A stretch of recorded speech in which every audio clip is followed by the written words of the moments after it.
Today on the Dad the Best I Can show. So I spend a ton of time with my kids now, and at an early age, because I learned that lesson from him. And that's one of the main reasons, I do spend the time with my family that I do. And then with all my businesses that I own, I choose semi-absentee businesses where I don't have to be super active in them, so I can empower other people, teach other people to do the things to run the business the right way. So, that one decision that he made had two different impacts, one on the business in a positive way, and then one on his family in an amazing way.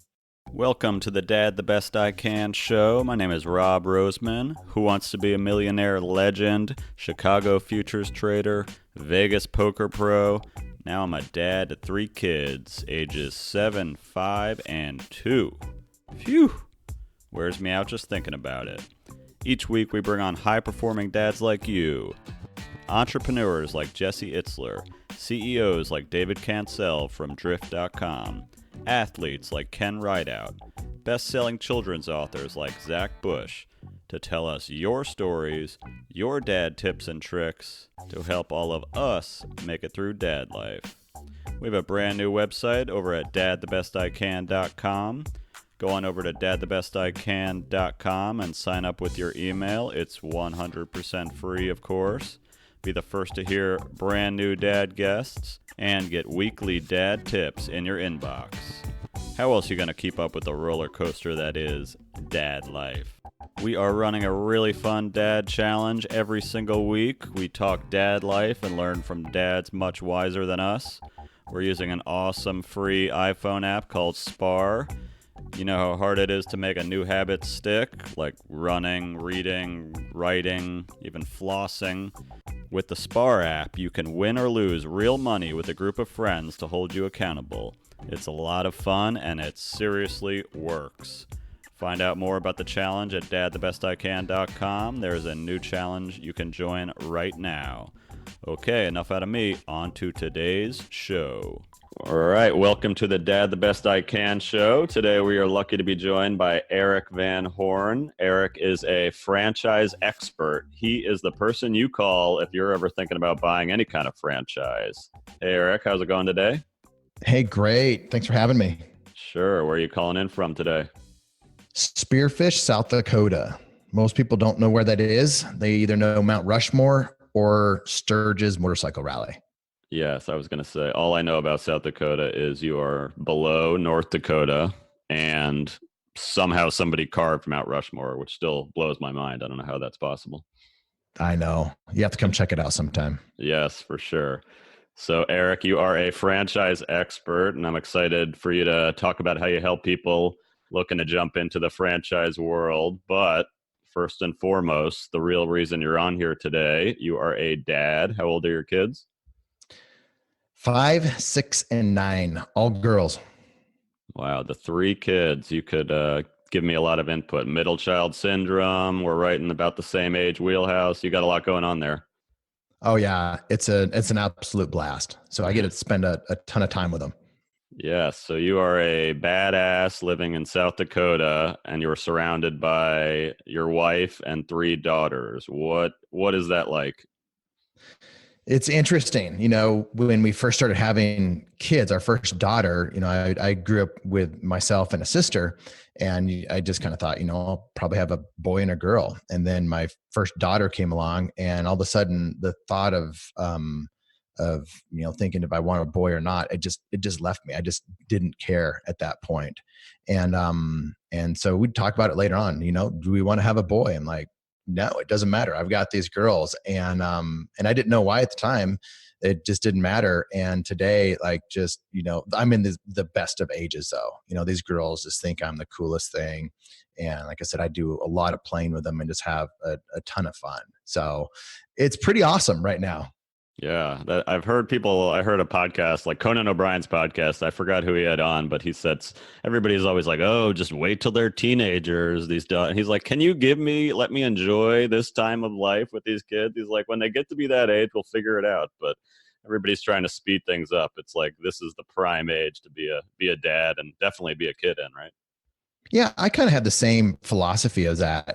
I'm definitely, living every moment with them, enjoying it, and knowing at time there'll be different seasons, different challenges as different things come up. But, I just kind of embrace that. And I know it's not, I'm not going to be the coolest thing, at every age that they're in, but I'm going to be present with them, as they grow up. And so I've seen people with daughters that their daughters, are not the typical, challenges that on a consistent basis that everyone warns you about. So I'm prepared for it, but I think I'm my philosophy is we just play a lot together, and I want to have that home and the experiences where all the kids, their friends want to hang out with us at our house, playing with our stuff, doing things that we do. And that's how I grew up. And so I'm hoping to 10x that with my kids. Yeah, I had a guest on, and he said he got this from somebody else where his mission in life as a parent is for his kids when they grow up to want to hang out together and with you. And he's like, I put that on my refrigerator. He's like, the whole goal is, yeah, 0 to 18 is only a small part of your life. He's like, I want them to hang out. It sounds like that's what you're doing, right? Moving back home. Yeah, I moved back home, and we moved here. I was living in Austin, and we were on our way to go to Denver, to move to Denver, and we stayed here over the summer. And then, I was like almost 10 years ago. And so we stayed, and I just remember, forgot how beautiful it was here. Most people think of South Dakota, they think, cornfields and, farming and whatnot. But we live in this little, paradise of the Black Hills. Paradise now, and in the summertime, in the wintertime, it gets pretty harsh. But I just enjoy that as well. So so we were on our way to Denver, got stuck here in some ways, and it's awesome. I get, my parents live here, so they get to be with their grandkids all the time, and my sister and her family live here as well. So priorities just shifted at that point in my life, and being in South Dakota and around family and friends, and that just started to get real high on the priority list. Yeah, things definitely change from being single, being married, having kids. Your priorities change. So I was going to say you might want to keep it a secret why South Dakota is the best place to live, so everybody doesn't go moving there. It sounds like you've got an awesome setup there.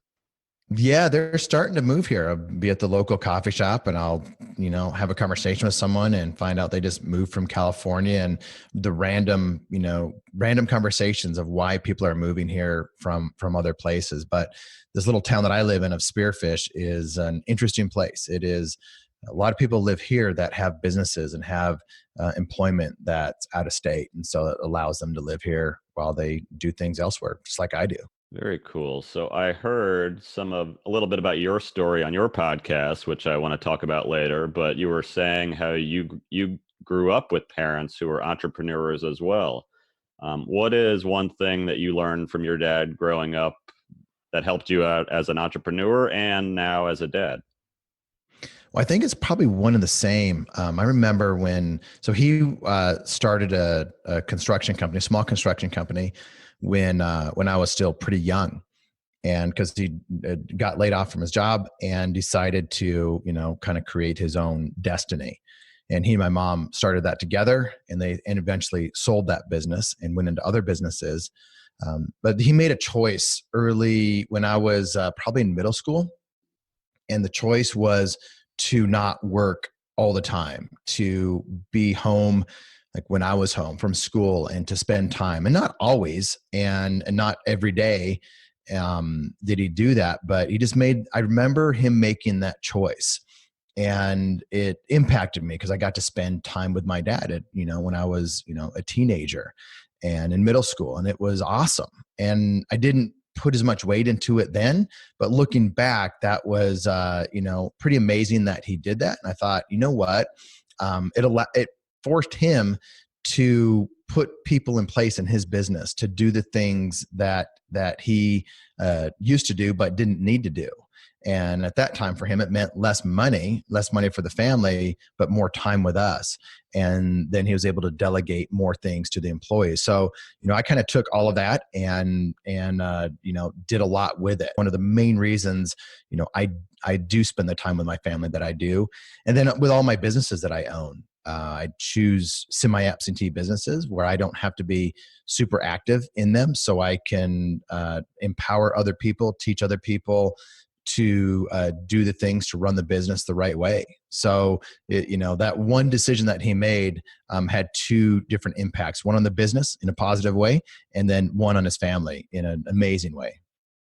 Yeah, it's an interesting story because it is. We all pay lip service to time is the only non-renewable resource. It's more important than money on your deathbed, but then we don't always live our lives like that, and they say, oh, your kids grow up so fast. We had Jesse Itzler on. He's like, everybody says this, but very few people actually make change in their life. So maybe that is sacrificing some wealth or some other things, but it's like these are the years you can't get back. So props to you for making a change, and props to your dad for kind of modeling that behavior for you. Yeah, and I love it because there is value attached to our time. And as I see it, I'm like, when I'm spending time with them, it's like there is a dollar amount that is attached to that. And I don't always think about it that way, but sometimes that I do. And I know the dollar that's attached to that time. And it's a big number. But at the same time, I'm like, I get to invest into my kids. So sometimes it's just having fun playing, but a lot of times it's intentional investment, whether that's just having, reading a book to the girls, or, playing a game, or just spending time, in the garden, or just doing different things with them. But when there's a value attached to it, it's not, I do it enough on my phone when I'm around them and things like that. But it just puts that into perspective of, don't get on the phone. Don't always be checking emails. Don't get distracted, because this time with them does have a dollar amount attached to it. And I want to invest that to them. And a lot of people come to me and they say, or not come to me, they tell me, time's so short, you only, just everything that you just said. And I thought, you know what? I can look at myself and my life, and this is both for my wife and myself. We do spend the time. We don't have regrets today for the things that we've done with our family. And I don't tell them that because they mean well, but it's nice to be able to look internally and be like, yeah, we are doing that. Time does go by fast. They do grow up fast, and I'm with them as they do that. That's great. And I heard you also tell a story. You worked with your dad. That's something I did want to ask you about. I've started a business with my dad, and it's a different working with family. Do you have any tips for people working with their dad, their family? How'd that go? What was that story? It was good. It was early on they never wanted to go into partnership with me, and they wanted me to find my own way with stuff. And I did that. And then I presented deals to them. And the first one was a real estate deal, and it was too good to pass up. And so they're like, okay, we'll do that with you. And I was just the guy that would find the deal and bring it. And then we would partner on like a project like that. And then there was a business opportunity, and I'm like, I'm doing it on my own. And I started to do it on my own. And then they're like, hey, we'll do this with you. And I think it was two things with that. One, they wanted to get into business. They were looking for another opportunity. And one, they didn't want me to screw up. And at that time, I probably didn't realize it as much, but they were looking out for me. And I was young. I was in my early 20s and starting to manage a lot of people. And I didn't have the experience doing that. I was just learning. And so they came alongside and we partnered together in our first business, 50-50 partners. And I brought value to the table. They brought value to the table. They were different things. And so it worked out really well. And we were just real open with each other. And I respected them. And they saw things that I was doing right, and my work ethic and things like that I learned from them. And so it just turned into this really good thing. And at times we would partner together, and at times I would do things on my own. But it was just a really good experience with them. And it turned into other things and future things as there's more business opportunities that came along. So just honesty, we just would just lay it out there. And I don't ever remember getting into arguments. I remember being frustrated, teaching them the internet, teaching them email, Yeah. teaching them things like that. But we look back and just laugh at that stuff now. And I'm sure they were frustrated with me, like, Erik, that's kind of an immature thing to do. I'm sure they were thinking that. I'm sure it was. But it was just this, I brought things to the table and they brought things to the table, and it worked out really well. And we had the foundation of a relationship growing up where, we knew each other, and they knew my strengths and weaknesses, and I did theirs. All right. And it sounds like you were okay having those tough conversations and knowing that it wasn't going to impact, your relationship, or it's like, yeah, we're going to not see eye to eye on this. That's something I'm learning now. It's the communication, especially over email and stuff. They're not as quick and responsive as we are, which I actually admire in some ways. I'm like, oh, that's why my dad went to Home Depot for 3 hours on Sunday morning for a little break time. So we're still figuring out how to slow it down a little or find the right balance. But it's a fun experience too that we'll look back on, I'm sure. Oh yeah, we love it. We love it. Let's take a quick break for our dad tip of the week, brought to you by Kickstart Reading. Do you have kids between the ages of 3 and 6? I've got 2 boys, and when my older son was going into kindergarten, my wife and I quickly learned that we had no idea how to teach him how to read. We found Kickstart Reading and watched one 2-minute video together, and you could see his confidence take off. Bonus, I felt like Dad of the Year. Here's another dad talking about how Kickstart Reading is helping his boys learn how to read. Hey there, this is Chris Heller, and I'm a big fan of Kickstart Reading. Each morning before school, I show a video to my 4.5-year-old son, and now his little 2-year-old brother is getting in on the action as well. I'm a big fan of the videos, highly consumable and engaging for young boys. Definite recommend for all parents out there who are looking to get their kids off to the right start with reading. Kickstart Reading. Go to kickstartreading.com and use the code DAD to get 65% off right now. That's D-A-D, DAD. See? It works. kickstartreading.com. Now back to the show. So Erik, on the Dad the Best I Can show, we like to do a dad tip. Do you have one tip for other dads out there? Gosh, being present with your kids, and in it together and separately. I'm not saying I'm the best at it, but I certainly try, and just be super intentional when I am with them, and whatever that might look like, whether it's just looking them in the eye when they're telling me something, and so they know that they have my undivided attention, or it's going out on a special date with them at different times where they know they have my undivided attention. And so there's that relationship where they can come to me, and they know that I've got their back, that I'm going to listen to them. So, nothing earth shattering there, but that is definitely something that I'm learning to do in new ways all the time. And I guess another thing too is I want to know them for who they are, not just what the world defines them as, or their friends define them as, or what we as parents may define them as, but like, who are they? Like, at the core of their being, what do they really like? What are their strengths? What are their weaknesses?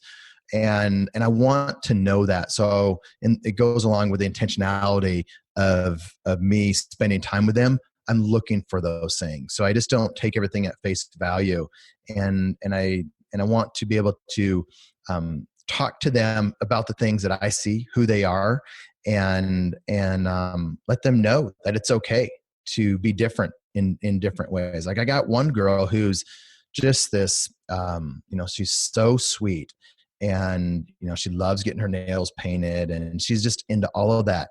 But she's the first one to pick up worms when we go fishing, and, do things like that, and doesn't get scared when a chicken dies and sees blood everywhere. She's looking at that stuff. So, some people would see her as the girl with painted nails, but I also see that other side of her where she's different than that. So I just love to see in the intentionality, seeing the different strengths and weaknesses and who my girls are. Yeah, that's really good. And we have three kids too, and you almost take for granted that they are all different, especially as they grow up. Ours are 7, 5, and 1.5. So we're still getting catching up to you guys. But right, like we have a little bit of middle child syndrome where maybe they're not getting all the attention. And it's like you said, you almost have to put yourself in their shoes a little, ask them questions. Why do you feel like this? I see what it's doing to me and that it's annoying to your brother, but from in his world, he's like, nothing's fair, or he's always getting, he's losing out on the attention. So, right, putting yourself in their shoes. And usually that is right. Just pausing, being intentional, looking them in the eye, letting them finish their sometimes rambling story, that, it's hard to do sometimes. I mean, that's the thing about parenting. It's like we know it intellectually what we should do, but we're worn out or we're tired. So, right, just like, all right, for this 10 minutes, I'm going to really pay attention to this thing. And that makes a big difference. So it's good to hear. And what you said about, I'm always struggling with the phone and having it on me. If it's on me, it's going to tempt me. So what I've tried to do is put it in the other room for a little bit, and like that makes a difference. So I think that's a challenge that a lot of parents are struggling with, especially when work and personal life kind of blends. But I mean, it makes me feel like crap when my kids like, put your phone down. It's like, God, he's right. And it's like, that's the way the world is now. But like, you need that reminder. And even you saying it today, we need it daily. I need to hear these things that we all know. I need it reinforced all the time. So that's a great tip. Yeah, and they, and if they see me on the phone, like my youngest she's kind of a tech nerd like I am, and she's just good with that stuff. And the more that she sees me on my phone doing stuff that's kind of outside of work, she's going to want to pick up a phone and pretend like she's doing stuff on it. I'm like, I don't want that. I don't want, my girls aren't into electronics as some of their friends might be.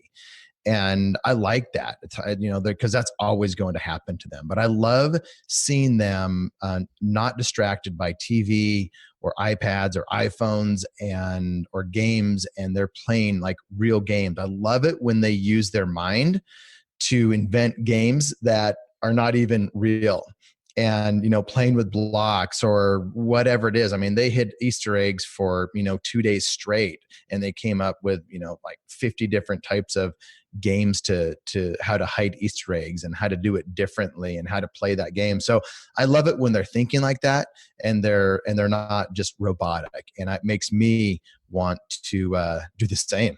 So we'd like to do some rapid fire questions. Can I ask, are you ready, Erik? I'm ready. All right. What is the best live concert you ever saw? That would be U2. I saw them in California, and that was an amazing show. But I don't have a whole lot to compare it against because I don't get to see many cool concerts. But that was definitely an awesome show. Yeah, you're gonna love. I just lined up somebody that works with Bono, and he's gonna be on the show. He's an awesome dad, and my friend recommended him. He's like, this guy has more stories than you've ever heard, and he does a lot of Bono's charity work. So I'm excited to hear too. So I'll let you know when that one comes out. Yeah, please do. So Erik, you're living in South Dakota. You're an outdoorsman. What is your favorite outdoor activity? Gosh, it's hard because we have seasons out here, and skiing in the winter is a blast, and I've taught my girls how to ski, and my wife's learning how to ski, and so that's just that is our go-to winter activity. And I can see us going on some. I think we'll be going to Park City as a family this next winter. In the spring, I just bought a really nice fishing boat because I have another boat that I like to, I like to surf in the summertime, but our season's so short, and the girls enjoy the boat so much. So I just bought a fishing boat. So we were out fishing last night, and the girls were having fun with that. So I love to fish and boat in the summertime. And mountain bike. I know I'm going, talking about a lot of things, but it's all those outdoor activities I love. Yeah, it sounds like you've got a lot of toys out there. What is one activity that a lot of guys maybe don't do or don't do enough of that you think they should try at least once in their life? Oh gosh. Even fishing. I just started learning how to fish. So all these things are kind of new to us. We take for granted when you live out there, I guess. But I'm not kite I surfing, think, I'll tell you that. But yeah, I've never been kite surfing. I mean, the surfing, you got to try surfing. It's because my thought is I tried wakeboarding and, I bit it a couple times. I'm like, my body is not going to be able to handle this when I'm like 50 or 60. But I can surf, when I'm that old. So yeah, surfing's just a lot of fun. And it goes back into that, just spending time on the boat. And when you're surfing, have you ever surfed before behind a boat? I tried it on our honeymoon. Oh, not behind a boat. No, I was paddling futilely out into the ocean in Oh Hawaii. yeah, that's Oh, surfing hard. behind a boat. I did not know this was a thing. Yeah, it is a thing. So I surfed in Hawaii, and I tried to surf in Hawaii is probably a better way to say it. But we've got this boat with, you put a bunch of ballast in it, so it's weighted, and you just throttle it down, and it goes like 9 miles an hour and causes a big wave behind you, and you are out there with a rope and throw the rope in the boat, and you're just surfing behind the boat at 9 miles an hour, with the music going and the kids watching you, and just having a lot of fun. I'm starting to learn some tricks on it, but we've had a surf boat for a couple of years, and it's just a lot of fun. So if I guess the main thing is a boat. You got to do something where the kids are like confined and forced to do the family stuff. And so we do that combined with camping. And my wife is learning to put up with it, and the kids love it, and I love it. That's good. I'm going to try that. I did not even know you could. Yeah, I thought you had to like go to the ocean to surf. So this sounds a lot more manageable. This is South Dakota surfing here. Yes, nice. What is your favorite podcast to listen to right now? I listen to a bunch of different ones. Currently, it's Business Lunch with Roland Frazier.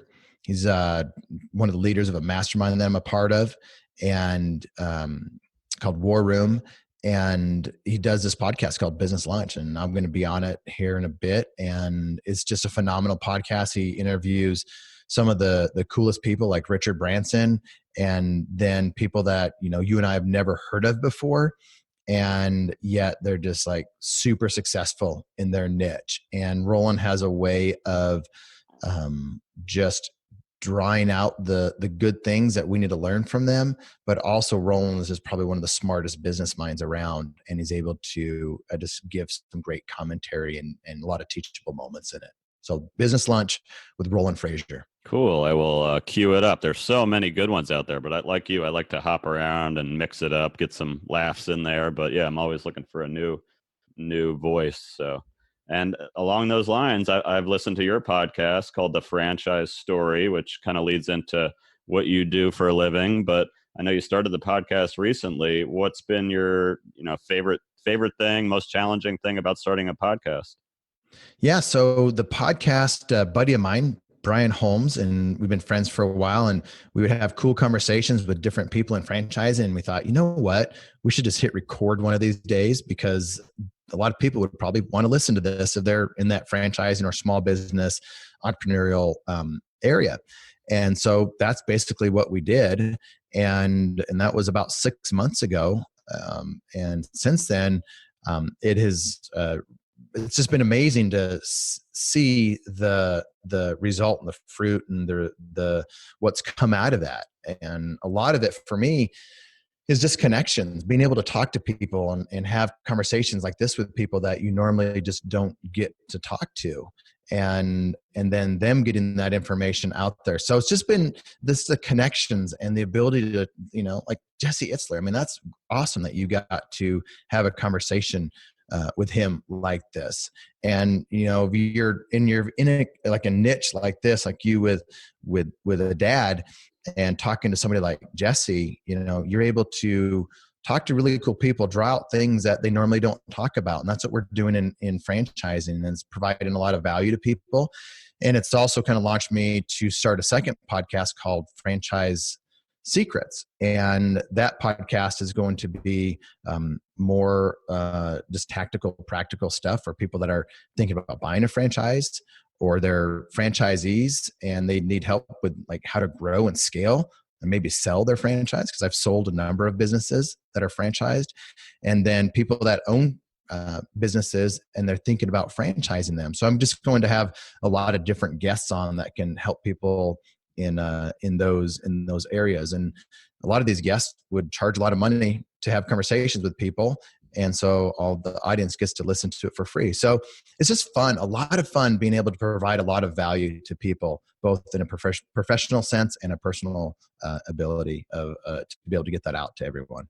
Yeah, it's really good. You guys do a great job with it. And right, those one-on-one audio conversations, they're so powerful because, we're so inundated with blogs and emails and even videos, which I know you're crushing it on video. You're putting out great stuff, but like being able to, when I'm in my car or when I'm doing the dishes or something, throw on my headphones and like you get two nuggets from something. Like you even told me today, if I go surf behind a boat in 2 years, it'll be because you told me about it, and like having that way to connect with people and learn from people, I think is really the coolest thing. It's been great for me to connect with people, and selfishly I'm learning things and hopefully getting better as a dad. So, right, there's just so many benefits from doing it. And yeah, great way to spread the word about your business. And so, yeah, where can people learn more about what you're doing and how you can help them if they're interested in starting a franchise or any of those kind of things you talked about?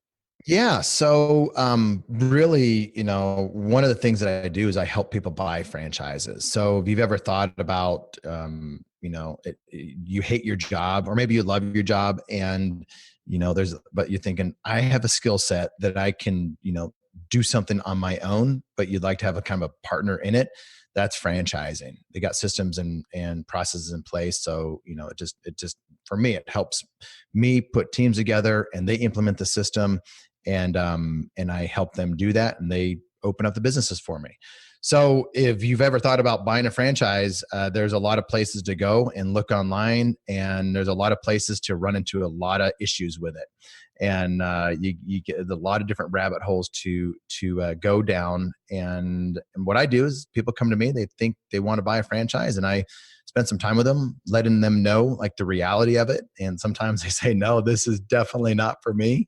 And other times they're like, yeah, this is exactly what I was looking for. I had no idea some of these things were out there and available to me. And so then I just get them connected with the right brands and help them along the way. And if they eventually buy one, then, that's a win-win for everybody.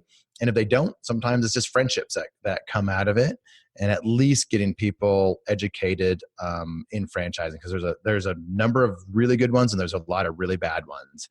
So if you ever want to talk to me about franchising in general, just go to ilovefranchising.com. So it's I Love Franchising, and you'll see some of my stuff on that website, and love to connect with anybody that's listening.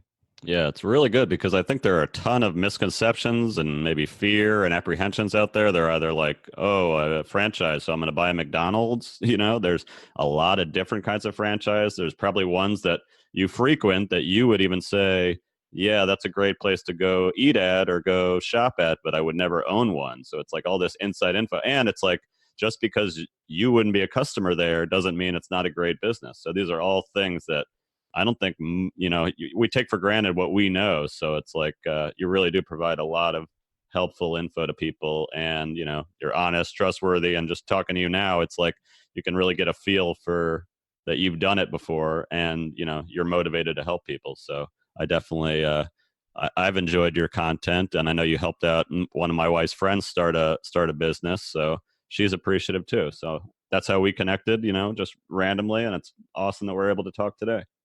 No, I love it. And it's just, it's about people at the end of the day. I have business partners today that were working with me years ago. And so you just never know what's going to happen. I'm in it for the long term and to help people. So yeah, you never know where things are going to lead, do you? Yes. Well, Erik, thank you again for being on the Dad the Best I Can show. Enjoy the rest of your day with those girls. Rob, thanks a ton, man. Thank you guys for listening to the Dad the Best I Can show. Go take 5 seconds, hop on over to dadthebestican.com and sign up with your email to get weekly updates, dad tips in your mailbox. Get your questions answered on the show. That's dadthebestican.com. If you enjoyed it, please subscribe and leave us a 5-star rating on iTunes or Apple Podcasts. Actually, 5 stars. We could do better than that. Brooks? Infinity. Infinity stars. Cameron? How many stars? Infinity 1,000. Infinity 1,000. You got to one-up them in this household. Thanks. See ya.